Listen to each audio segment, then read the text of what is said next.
Train paratha चोर।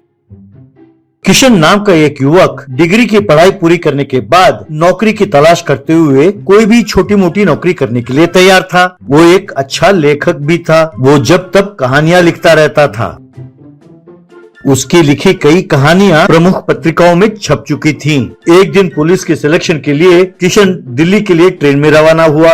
माँ ने रात को ट्रेन में खाने के लिए रोटियां बनाकर दी। किशन, रहने दो माँ, पुलिस इंटरव्यू में जाने के लिए फिजिकली फिट होना जरूरी है, इसीलिए कई दिनों से मैं डाइटिंग कर रहा हूँ माँ। कल इंटरव्यू है, रात को अगर मैंने रोटियां खाई और मेरी तोंद निकल आई तो मुझे इंटरव्यू में सेलेक्ट नहीं करेंगे माँ। तब माँ मुस्कुराती हुई बहुत खूब कहा बेटा। अब मुझे ऐसा कोई पुलिस वाला दिखाओ जिसका कोई तोंद ना हो। हैं?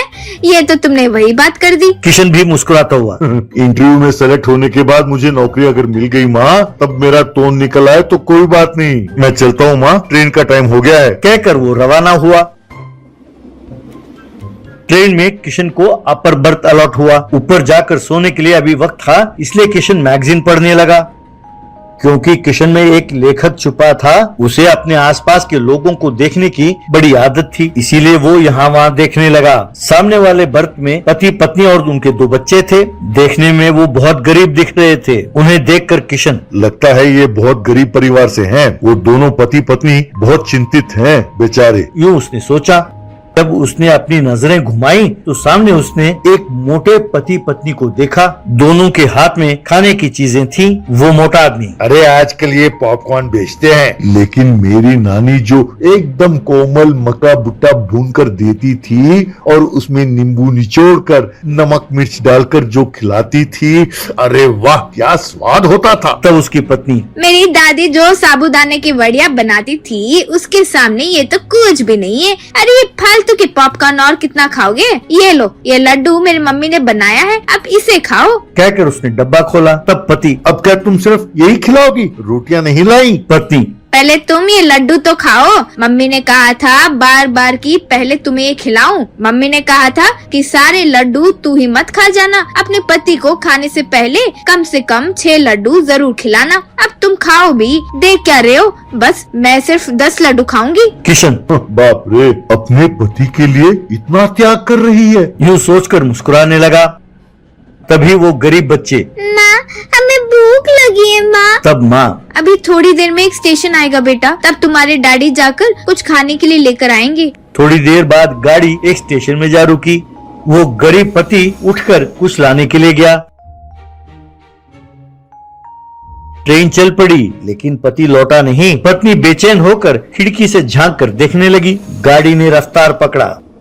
जब किशन ने ये देखा कि वो नहीं लौटा, तब उसने उसकी पत्नी से पूछा, आपके पति के पास कोई मोबाइल फोन है? तब उस औरत ने नहीं है कहकर सर हिलाया। किशन, मैंने उन्हें दौड़ते हुए ट्रेन पकड़ने की कोशिश करते हुए देखा था, लगता है उनकी गाड़ी छूट गई। आप चिंता ना करें, वो अगली गाड़ी पकड़कर दिल्ली पहुंच जाएंगे, वहीं आपसे मिलेंगे, आप बेचैन ना हो।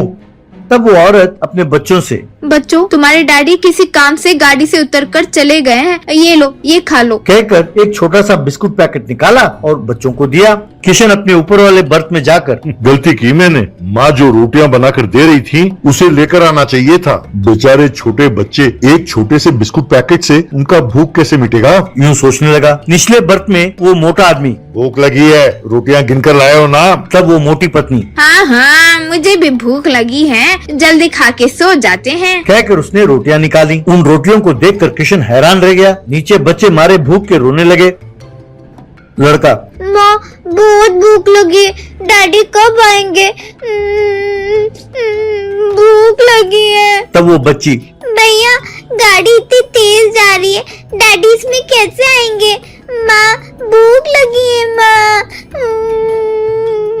कहकर रोने लगे। ये देखकर किशन को बहुत दुख हुआ। तब माँ, मत रो बच्चों, आंखें मूंद कर कृष्ण भगवान से प्रार्थना करो कि डैडी जल्दी लौट आए। बच्चे भी आंखें मूंद कर भगवान को प्रार्थना करने लगे। वहाँ वो मोटे पति पत्नी प्लेट में रोटी को परोसने लगे। पति रोटी को खाने के लिए हाथ बढ़ाया तो उसकी पत्नी ने उसके हाथ पर मारा और कहने लगी, तुम्हें कितनी बार कहा है ना कि खाने से पहले आंखें मूंद कर कृष्ण भगवान को याद करना चाहिए। आंखें बंद करो। और हाँ, डॉक्टर का कहना याद है ना कि एक एक रोटी के बाद 1-1 मिनट का गैप देना जरूरी है। और माँ ने कहा था था ना कि वो 1 मिनट भी बिना इधर उधर नजर दौड़ाए आंखें मूंद कर किशन भगवान को याद करना चाहिए। बंद करो आंखें। इस तरह दोनों ने आंखें मूंद ली और कहने लगे, किशन कन्हैया आओ आओ, रोटी खाओ, हम पर दया करो। कहकर प्रार्थना करने लगे।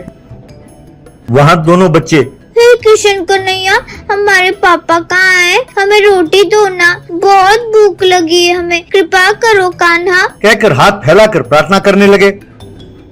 ऊपर से किशन ने मोटे के प्लेट से 2 रोटियां निकाली और बच्चों के हाथों में दे दिया। माँ ने ये देखकर ऐसा ना करो कहकर हाथ हिलाया। तब किशन, ये बच्चों के लिए है, ऐसा कहा। बच्चों ने आंखें खोली और हैरान होकर फटाफट रोटी खाने लगे। ये देखकर माँ चुप रह गई।